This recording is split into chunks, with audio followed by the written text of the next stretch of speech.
The number one reason to get divorced is if you believe that there isn't an objectively realistic chance that you will get to a point in your relationship where you are happy living with that person as a married couple.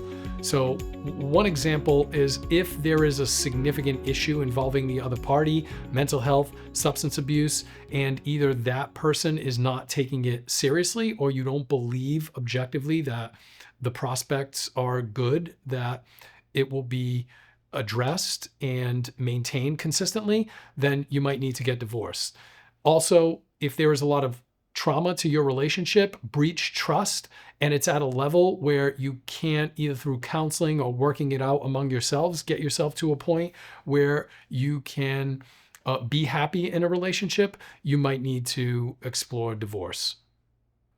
Reasons not to get divorced are typically associated with prospects for improving your relationship and a commitment to doing that. So the first question you need to ask yourself is, are you and is your spouse committed to doing the work necessary to resolve any issues that you have now and to maintain your relationship? So if you ask yourself that question and you factor in what you know about your spouse, if the prospects are good that you will be able to work through the issue that you're dealing with and invest in your relationship and maintain the quality of your relationship, then you should remain married and not make a rash decision to get divorced. Some alternatives to divorce are, first of all, you can and should explore marital counseling. So if there is a significant issue that's come up, then you want to ask yourself, what type of intervention would help you resolve that issue? So first of all, if it is an individual issue primarily, and the two most common ones are mental illness and substance abuse, could be a gambling addiction, some type of addiction, that's also in the mix for common reasons. But if there is an individual issue, then you have to make sure that the individual who's struggling with that issue is committed to addressing it and actually take steps to address it. So that's number one. And that comes even before marital counseling, because if there is a deep-rooted individual issue that's not being addressed, then marital counseling will not work.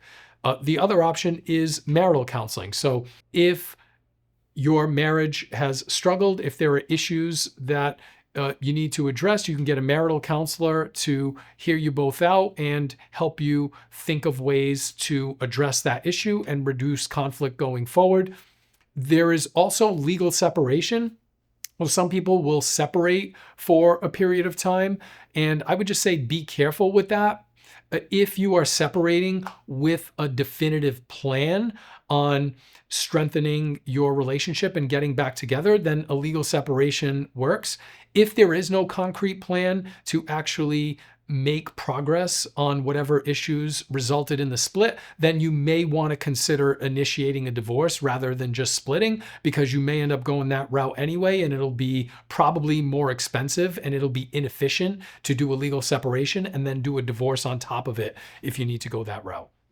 A couple of the biggest things that you need to know before you move toward divorce are, number one, it may have an impact on your financials. So the longer you have been married, the more likely that's the case. But divorce involves sometimes support from one spouse to the other, and it also involves the division of assets and liabilities. So there is financial impact in divorce in most cases, especially in longer marriages.